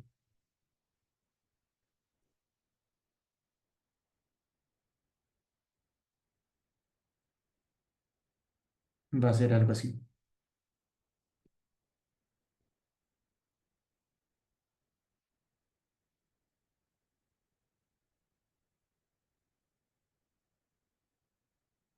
Una cosa así. Entonces, esa es como la idea. O sea, todos estos puntos son mínimos. Entonces, eso es como la idea general de esa función, pero esto es un caso muy particular. O sea, usualmente esto es una función sencilla donde uno puede ver qué pasa, pero no es como la norma, no es como lo típico, ¿verdad? Los ejemplos que les pueden salir luego en las prácticas o en el examen o así, siempre va a haber alguna clasificación, aunque sean punto de silla. Estos casos son raros. ¿Ok? No sé si hay alguna pregunta hasta ahora.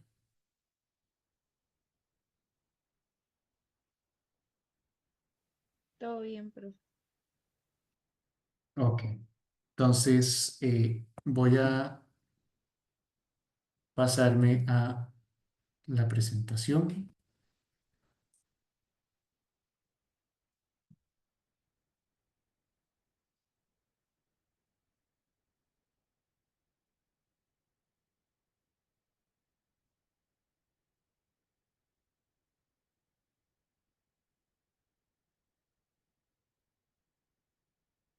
Ahí están viendo la presentación, ¿verdad? Sí, Ok. Entonces, vamos a ver como el criterio en general. Ahora sí. Este caso que vimos es el caso para dos variables, ¿verdad? Vamos a ver qué pasa. Vamos a analizar qué pasa con la matriz hessiana. Vamos a ver una definición, que es una definición como general.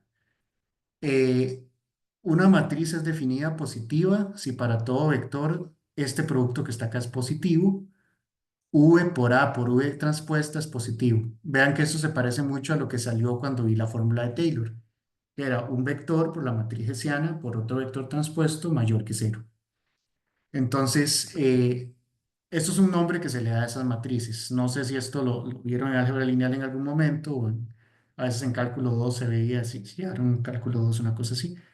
Pero se llama definida positiva si este producto es positivo, semidefinida positiva si aquí es mayor o igual, definida negativa si es negativo, semidefinida negativa si es menor o igual, e indefinida si existen vectores donde es positivo y donde es negativo, ¿verdad? Eso solo como un nombre. Vamos a usar esos nombres luego, ¿verdad? Pero lo que siempre nos fijamos es en este producto. Un vector, la matriz, un vector. Entonces, si para todo vector el signo correspondiente cumple lo que tiene que cumplir, así se llama, definida positiva, semidefinida, definida, semidefinida o indefinida. Entonces, de nuevo, esos son solo nombres. ¿Ok? Entonces, vamos a ver qué pasa si yo tengo un punto crítico de una función. ¿Ok? Entonces, voy a aplicar el teorema de Taylor, pero aquí lo voy a aplicar a un x igual a c más h. ¿Verdad? Este va a ser mi x en el teorema de Taylor, cercano a c. ¿Ok? Entonces, existe un sí entre C más H y C, tal que tenemos esto.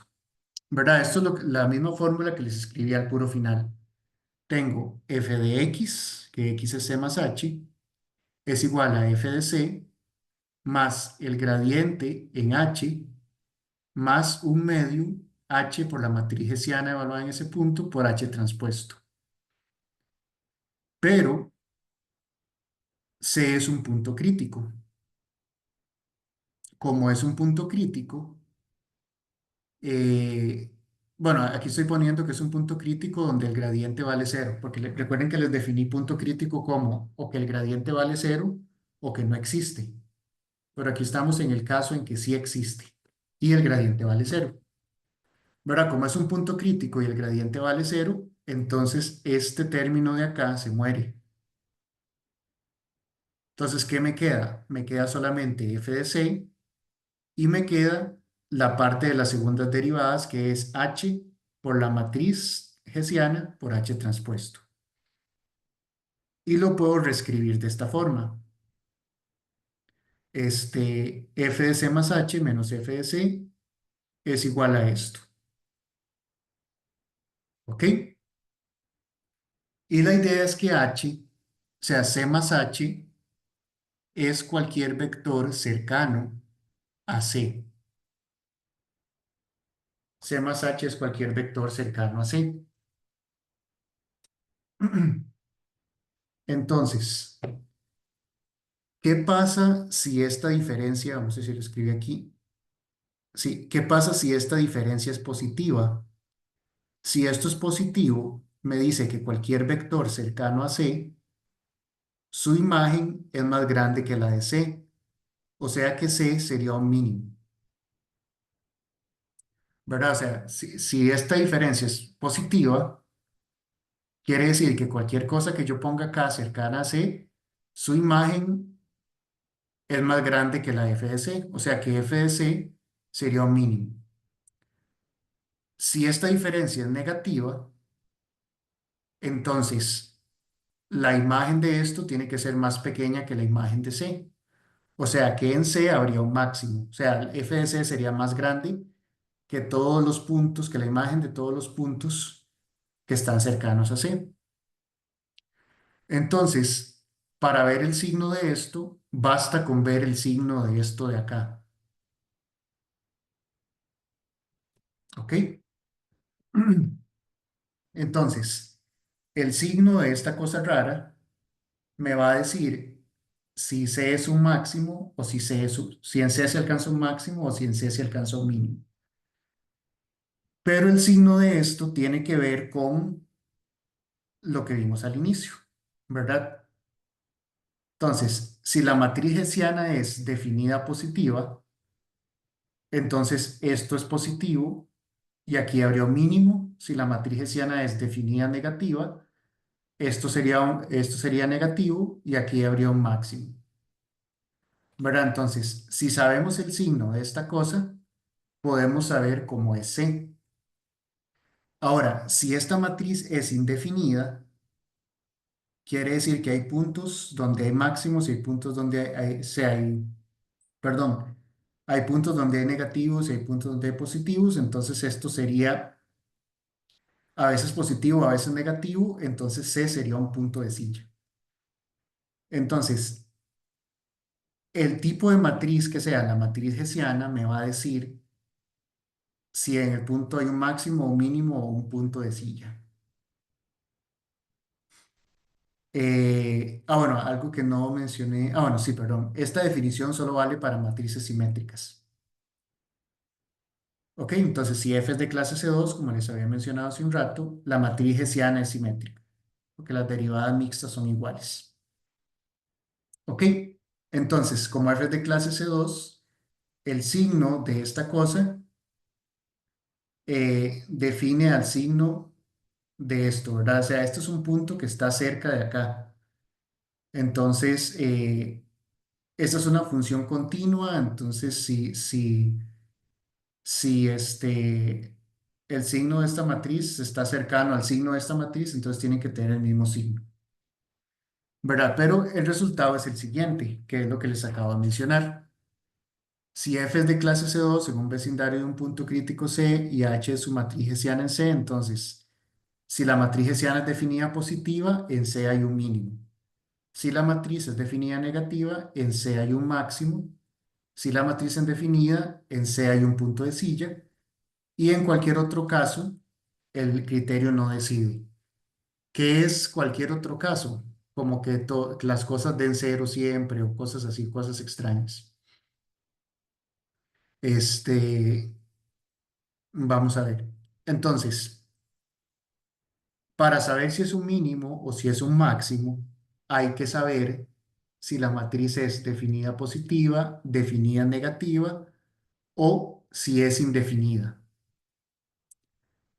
La pregunta ahora es, ¿cómo saber si es definida positiva, si es definida negativa o si es indefinida? Es decir, ¿cómo agarrando una matriz podemos ver si se cumple eso? ¿Por qué? Porque, o sea, la definición es muy extraña, ¿verdad? La definición es que para todo vector este producto es positivo, pero cuesta mucho probar eso para todo vector. Entonces, la idea es encontrar criterios que nos digan cuándo una matriz es definida positiva, definida negativa o indefinida.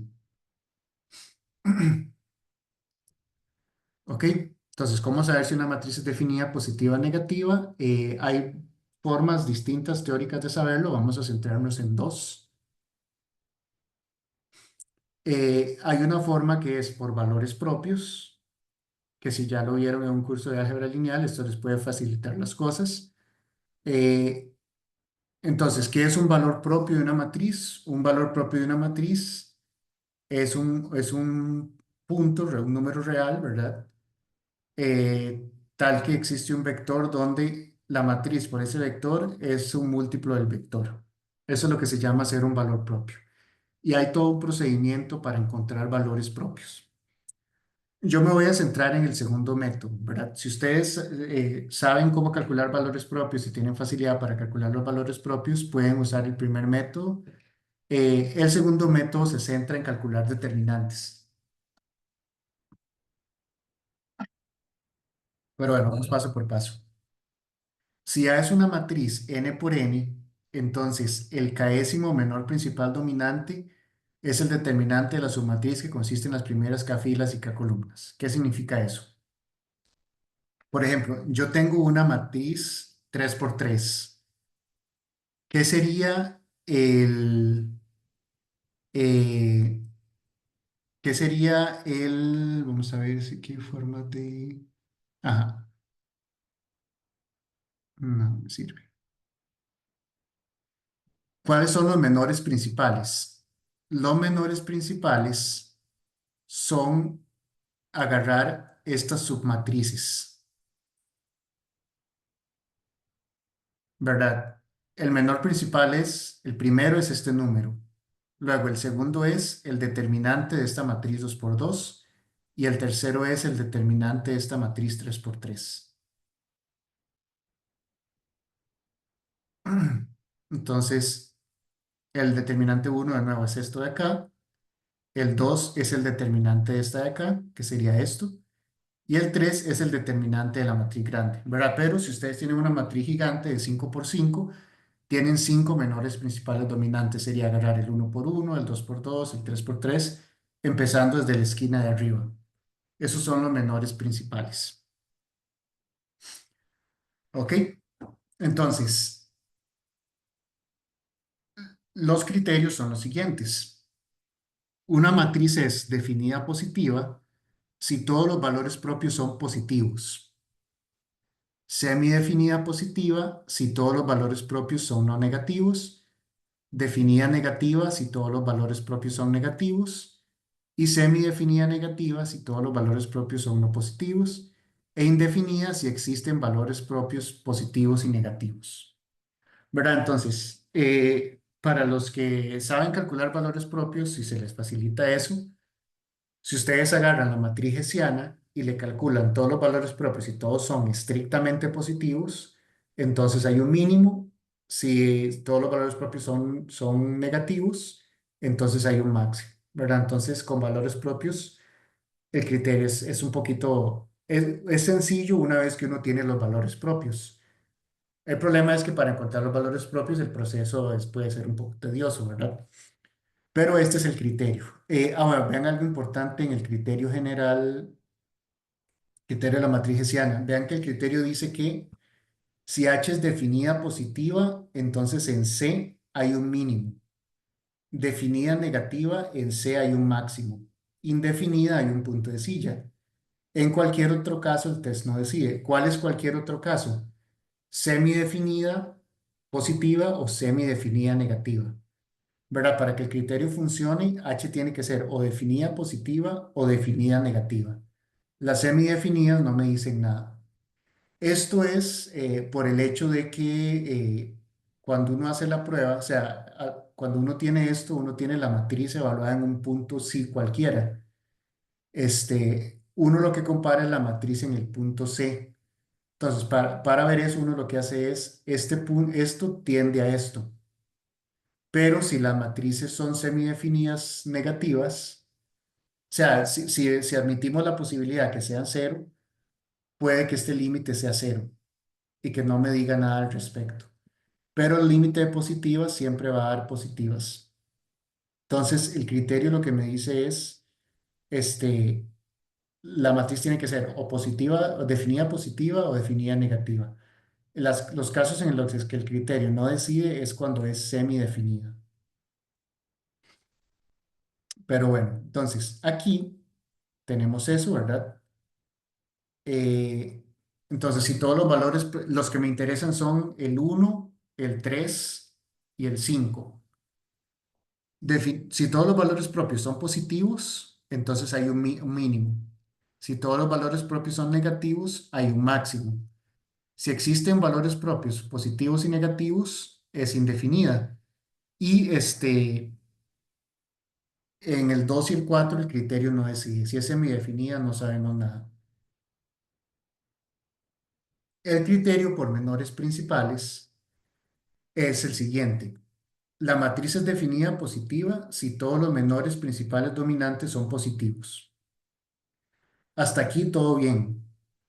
Eh, entonces, si todos los menores principales son positivos, y aquí cuando digo positivo es estrictamente positivo, entonces la matriz es definida positiva, lo que significa que hay un mínimo.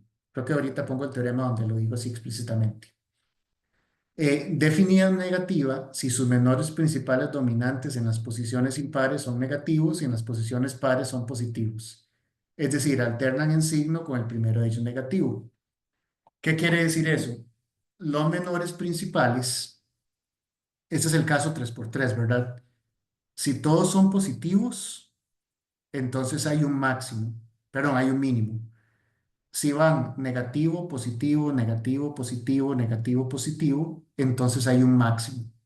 ¿Verdad? O sea, si alternan en signo, empezando en negativo, hay un máximo.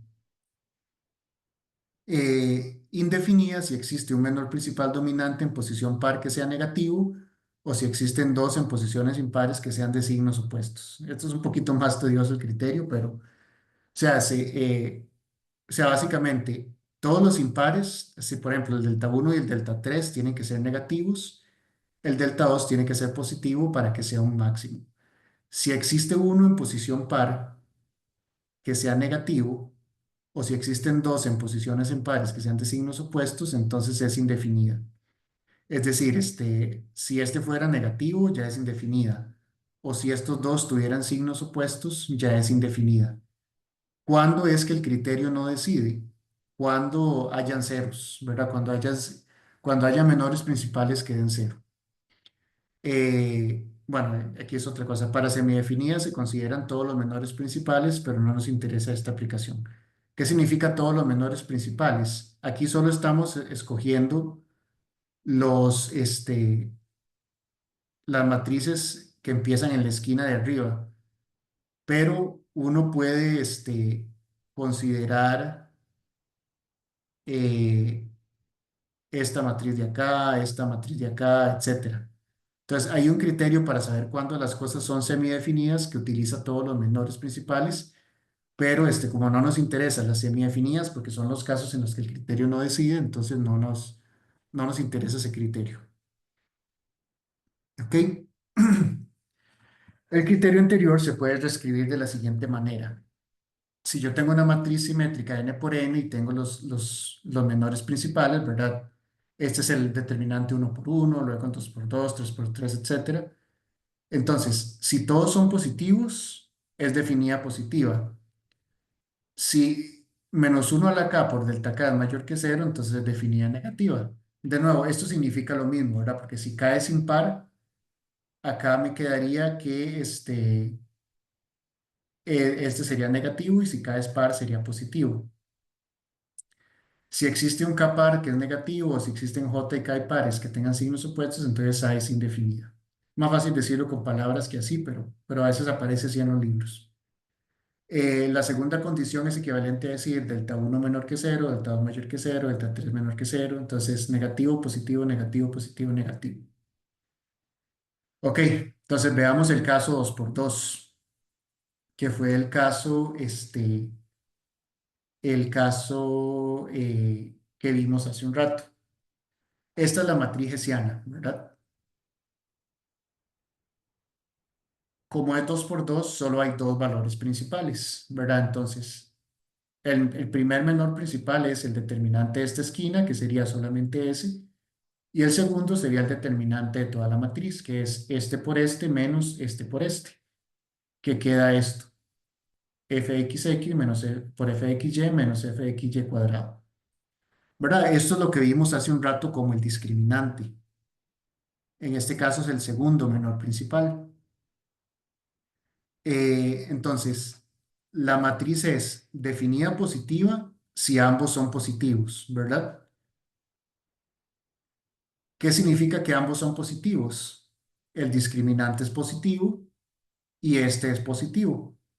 Entonces coincide con el criterio que teníamos, ¿verdad? El criterio que teníamos decía, si este discriminante es positivo y esta derivada es positiva, entonces hay un mínimo. Definida negativa si están alternados, negativo, positivo, ¿verdad? Entonces, de nuevo, si este es positivo y este es negativo, hay un máximo. Entonces coincide con el criterio que teníamos, ¿verdad? Delta 2 es el discriminante que teníamos. Y es indefinida.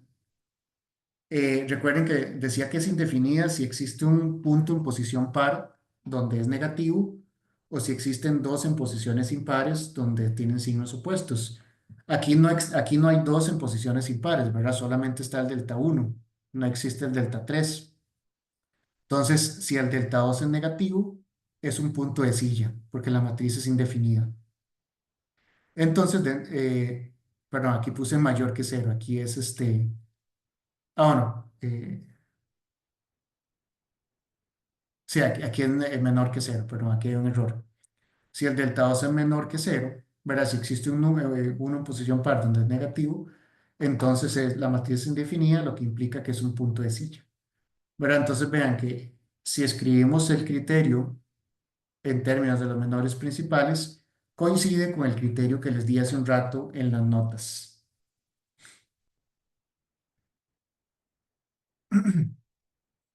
¿Ok? No sé si hay preguntas hasta ahora.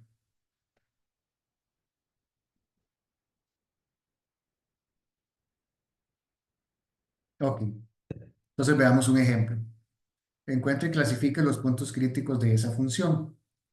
Calculamos las derivadas parciales. Hay que resolver donde esas derivadas parciales valen cero. De nuevo, la misma cuestión que teníamos hace un rato. De aquí yo no puedo obtener soluciones. O sea, cuando digo no puedo obtener soluciones es yo no puedo despejar x igual a algo y y igual a algo tan fácilmente. De aquí tampoco, ¿verdad? No puedo despejar y sustituir, se vuelve complicado, ¿verdad? También porque queda más o menos raíz cuadrada y sería meter eso aquí, que sí se puede, ¿verdad? Sí sirve, pero hay que tener cuidado. Lo que puedo hacer es combinar cosas, ¿verdad? Por ejemplo, qué sé yo, si resto ambas ecuaciones, al menos se cancela el 15.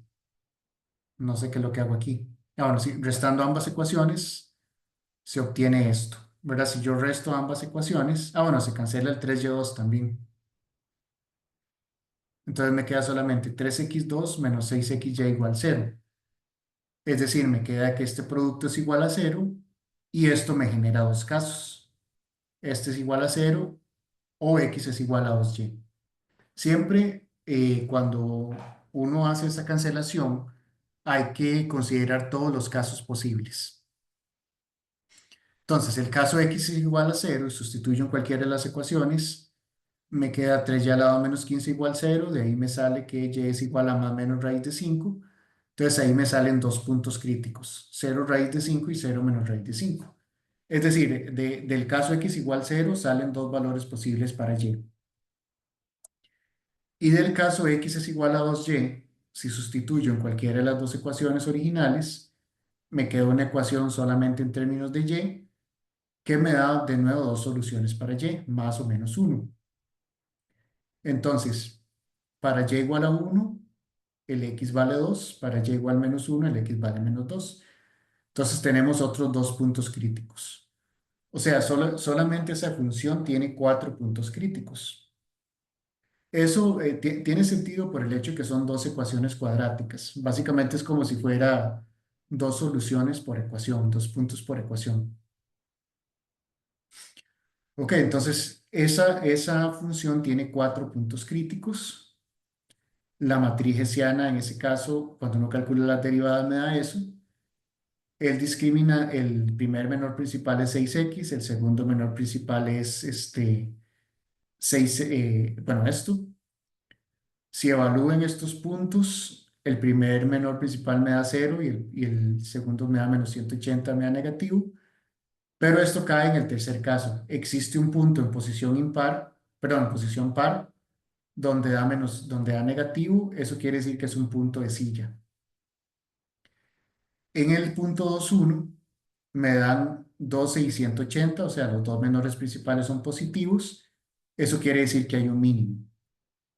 Y en el punto -2 - 1 da negativo positivo, o sea, están alternados, empezando en negativo. Eso quiere decir que hay un máximo. Entonces, así es como se aplica este criterio, o bueno, pueden aplicar el criterio que venía también en las notas escritas. Profe, Sí, en ese no importa que el primero haya dado 0. sí, no importa. El Ok. criterio lo que decía es que si existe uno en posición par donde da negativo, o si existen dos en posiciones impares con signos opuestos, es punto de silla. En cualquier otro caso que pase, el criterio no decide. ¿Qué sería cualquier otro caso?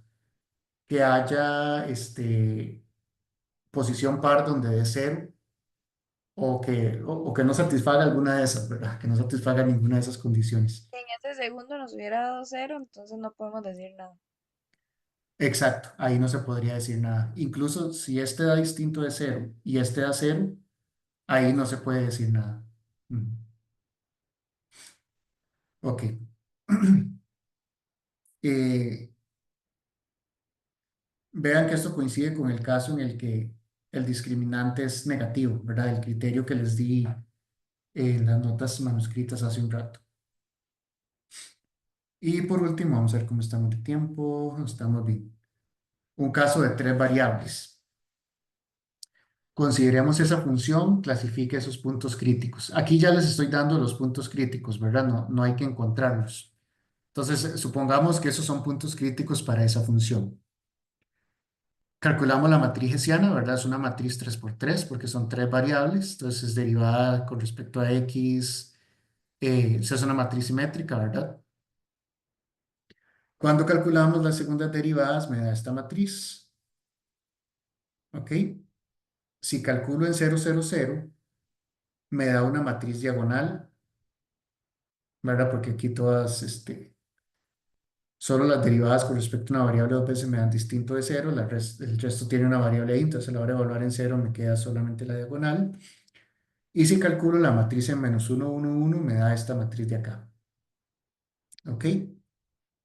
Entonces, en 0, 0, 0, aquí es fácil calcular los menores principales, ¿verdad? Porque el primero es 2, ¿verdad? El segundo es el determinante de esta matriz, que sería solamente 4. Y el tercero es el determinante de esta matriz, que sería 8. Recuerden que el determinante de una matriz diagonal es el producto de los valores de la diagonal. Entonces, el primer menor principal me da 2, el segundo me da 4 y el tercero me da 8. Es decir, todos los menores principales me dan positivos, lo que implica que la matriz es definida positiva, o sea que lo que se alcanza es un mínimo. Bueno, otra cosa, si una matriz es diagonal, todos los valores propios son los elementos de la diagonal. Entonces aquí los valores propios son 2, 2, 2, ¿verdad? Es 2 repetido 3 veces. Entonces note también que todos los valores propios son positivos. O sea, esto es otra forma de sacarlo, ¿verdad? Con valores propios, que es otra forma que no estoy haciendo acá. Aquí, bueno, con menores principales me sale que es un mínimo relativo. Ahora, en -1, 1, 1, el primer determinante es el bichito este de la esquina, que sería 2, ¿verdad? El segundo determinante, que es este de acá, sería 0, ¿verdad? Porque sería el determinante de esa matriz 2 por 2. Y el tercer determinante es el determinante de toda la matriz, que ahí depende cómo lo desarrollen, pero da -32, da negativo. ¿Qué sería ahí? ¿Qué tipo de punto sería?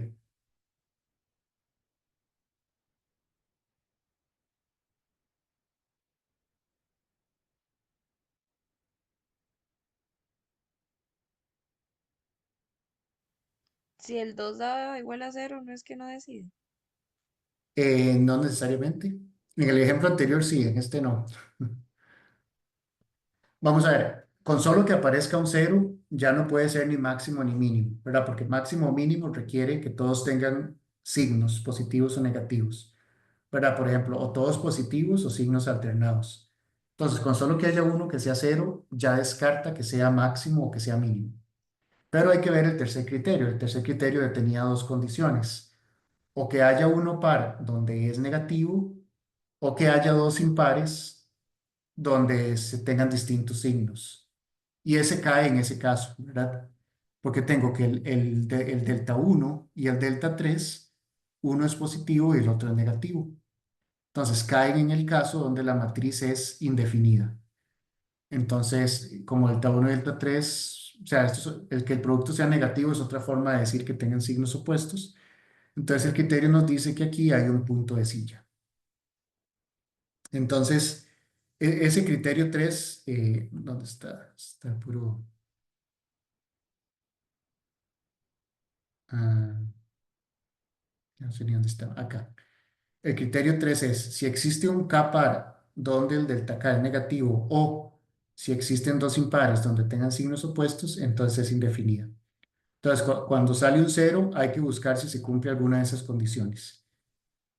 Si hay un par donde, eso está por el final, si hay un par donde da negativo, esto no lo cumple, pero hay dos impares, el uno y el 3 donde tienen signos opuestos. Entonces, en ese caso también aplica como indefinida. Entonces, estos son como más o menos los criterios de clasificación de puntos críticos por medio de matrices. Ahora, la prueba de estas cosas es complicada. La prueba más sencilla es la prueba de valores propios. Quizá la próxima clase la menciono un poco o en alguno de los videos eh, grabados para la próxima clase. La prueba de este criterio por menores principales es mucho más complicada. Utiliza la prueba de valores propios y utiliza algunas cuestiones ahí de descomposiciones en bases de valores propios y cosas así de álgebra lineal que son un poco más complicadas. Pero este criterio, ya con este criterio ustedes lo tienen ya para matrices de cualquier dimensión, ¿verdad? O sea, estos de una matriz 3x3, pero esto aplica para cualquier matriz de cualquier dimensión. Entonces, ya ponerles una matriz 4x4 en el examen para esta parte es un poquillo tedioso, aunque en la parte de Lagrange sí salen matrices ahí grandecillas. Pero esto es como la idea de los criterios de clasificación. No sé si tienen alguna consulta.